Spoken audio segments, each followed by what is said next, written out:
Chapter 7. Correlation. Correlation is the relationship between two numeric variables. So two variables may or may not have an association. Correlation is a way to determine whether a linear or straight line pattern exists between the two variables and how strong that relationship is. It can suggest that there is an association, but does not always guarantee that such is the case. Correlation coefficient is a summary measure similar to a mean or a standard deviation. The parameter version is represented with the Greek letter rho. The statistic is represented by the Latin letter r.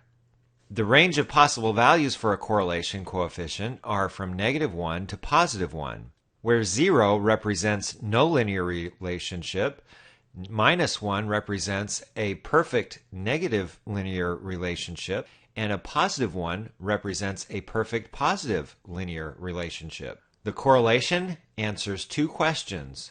Are two variables linearly related? And what is the strength and direction of the linear relationship between these two variables? Some important notes. Correlation does not guarantee a clinical association between two continuous variables. So, for example, you may have two variables that are correlated, and yet they are not at all associated. Correlation does not imply a cause and effect relationship, but it could be one piece of supportive evidence of a cause and effect relationship. A correlation coefficient with a value of 0 or near 0 does not mean that there is no association or relationship between the two variables. It may just mean that the relationship between the two variables is not linear. It is important to always look at a scatter plot when determining correlation and not just the value of a correlation coefficient. The two variables used for computing the correlation need not be continuous, but correlation should never be considered if one of the two variables is of nominal type. To calculate a correlation coefficient, typically you will be collecting two measures on each individual in the study. One of the variables that you're measuring may be considered the dependent variable. The dependent variable is the result or outcome of an experiment or a survey. It is thought to potentially depend on the values of the other variables. The independent variable is the variable that is thought to have influence on the dependent variable. In an experiment, the researcher will manipulate the independent variable to see what effect it has on the dependent variable. And often you are trying to find a correlation coefficient that represents the relationship between the independent variable and the dependent variable. As we considered earlier, a scatter plot is a graphical representation of the relationship that may or may not exist between two variables. The scatter plot is a graph of ordered pairs of numbers, meaning that each point on the graph has an x value and an associated y value. These two measures are measured on each of the individual subjects. Figure 7.1 is a scatter plot that demonstrates a positive linear trend. So you can see all the points there on the graph, and this line is giving an indication that they seem to follow this linear pattern. Figure 7.2 is an example of a scatter plot that demonstrates a negative linear trend. So you see all the points going from top left to bottom right. You will also notice that in these two graphs, the points aren't exactly on a straight line. So they're not a perfect straight line pattern, but they still have the sense of a straight line or a linear trend. Now, figures 7.3 and figure 7.4 will both give a correlation coefficient that is close to 0, and yet the two graphs are very different. There is no association visible in the first graph, figure 7.3, but there is definitely an association in the graph of figure 7.4. You'll notice in the data for figure 7.4 there appears to be a curvilinear relationship between the points. And so there is an association, it's just not linear. And so when you compute a correlation coefficient, you're going to get a value that is close to 0. If you look at this first plot, the scatter plot of figure 7.3, you can see that the points are just in a random scatter. There doesn't appear to be any pattern associated with the points. The correlation coefficient, which is also called the Pearson product moment correlation coefficient, or simply Pearson's correlation coefficient, is a measure of the degree of linear relationship between the two variables. Consider the data that we have here for the exam and final grades of 12 different students. Let's look at this in StatCrunch. So here in StatCrunch, we've loaded the final grades data, which includes a column for the exam scores and a column for the final scores. The idea is we would like to see if there's a correlation between how students did on the exam and what their final grade ended up being. So in order to look at this in a graphical sense, we can find a scatter plot of the data. Now, because we're looking at the exam as having influence on the final grade, as opposed to the final grade having influence on the exam, we would consider the final grade as our dependent variable and the exam as our independent variable. So we go to Graphics, Scatterplot. We determine which one's the x variable, and that's the independent variable, which in this case is our exam score.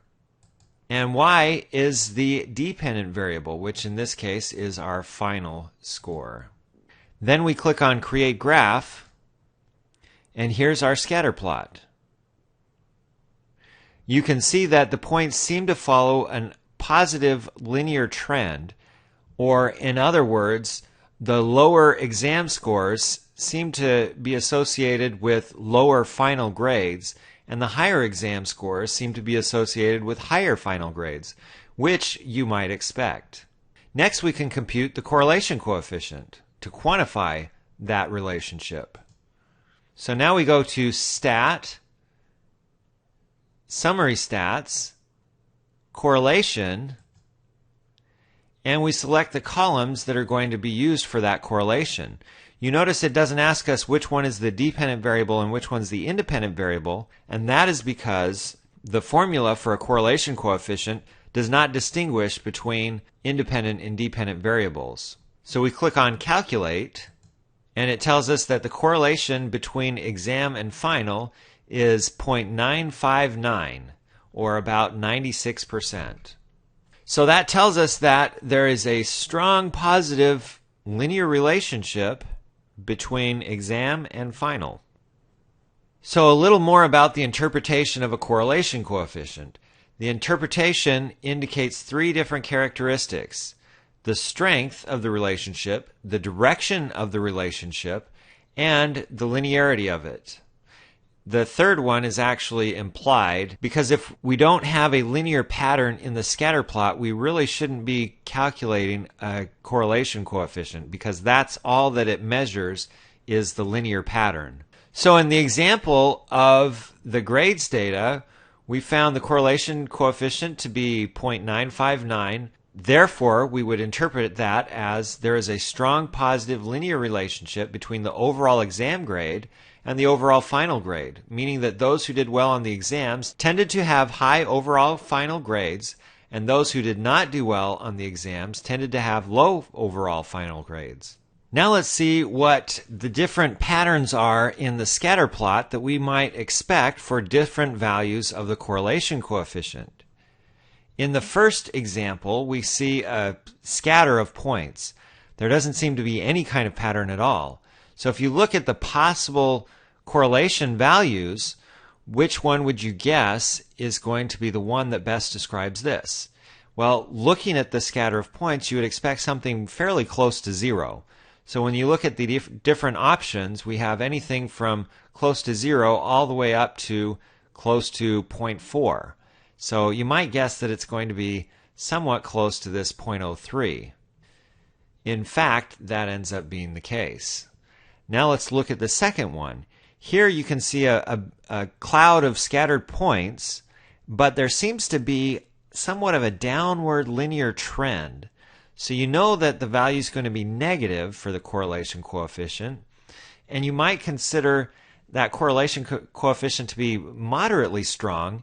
There is a bit of spread, but if we look at the different possible values, what might we think? So you've got 0.46 all the way up to 0.86. Well, 86 seems to be a really high value for the correlation coefficient where the points are scattered out like that. So it might be closer to, I don't know, maybe 0.56, somewhere around there.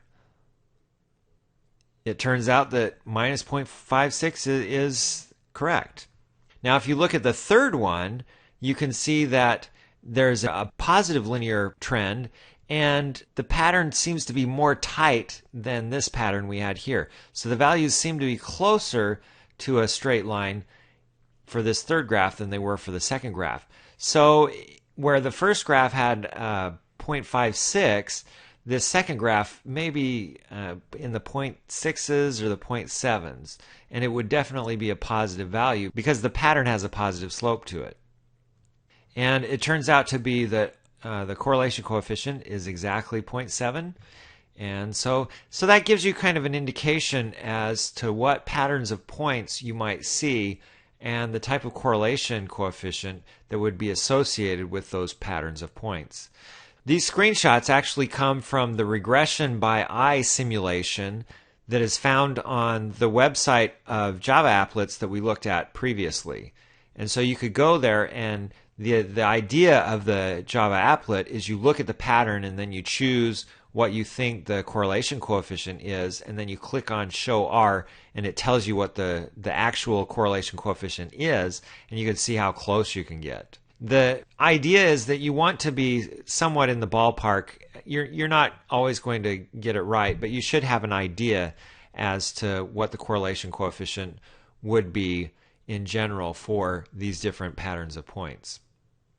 The coefficient of determination is the squared of the correlation coefficient. So essentially you can take the correlation coefficient and square it, and that gives you the coefficient of determination. That works when you've got two variables. If you have more than two variables, then there's something else that you have to do in order to find that coefficient of determination.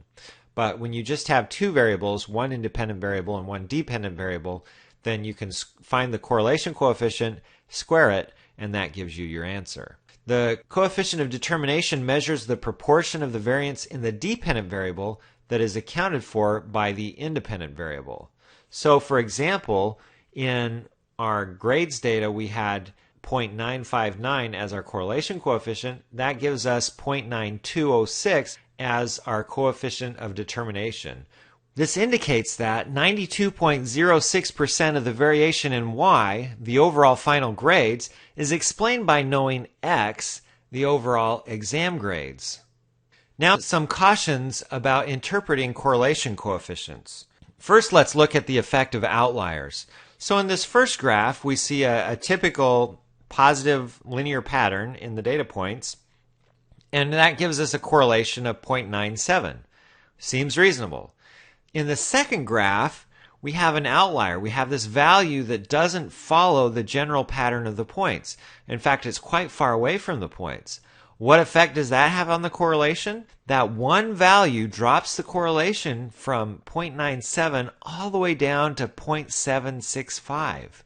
So that 1 point has an extreme effect on the value of the correlation coefficient. It's really an undue effect because you've got so many data points here, and that 1 point is making a huge difference in the correlation coefficient. So that's why it's considered an outlier. Now, what do you do about that? Well, it could be that that data point, that outlier, is a valid point, or it could be that somebody made a mistake with the data entry. And if there was a mistake made, you can actually fix the mistake and then move on from there. But if it's an actual value and somebody, for example, had a really low test score, but they ended up with a really high final grade, that might be something that you want to look at a different way. So you might report the correlation without the outlier by deleting it essentially, and then report it with the outlier in. So you're reporting two different correlation values, and you're explaining to your reader that the 1 point had a huge effect on the value of the correlation. And if we take out that 1 point, here's what the correlation is. If we leave it in, here's what the correlation is.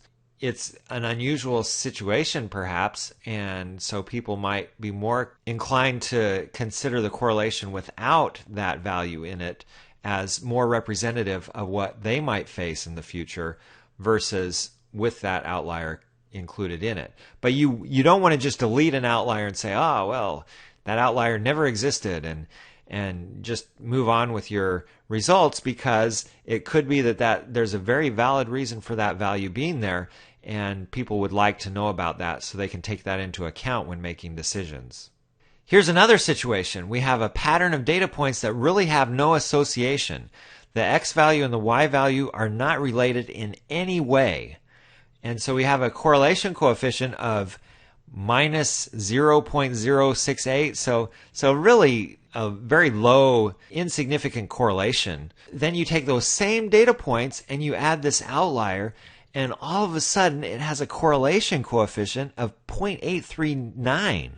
It's a huge correlation for a set of data that before we said are not even related in any way.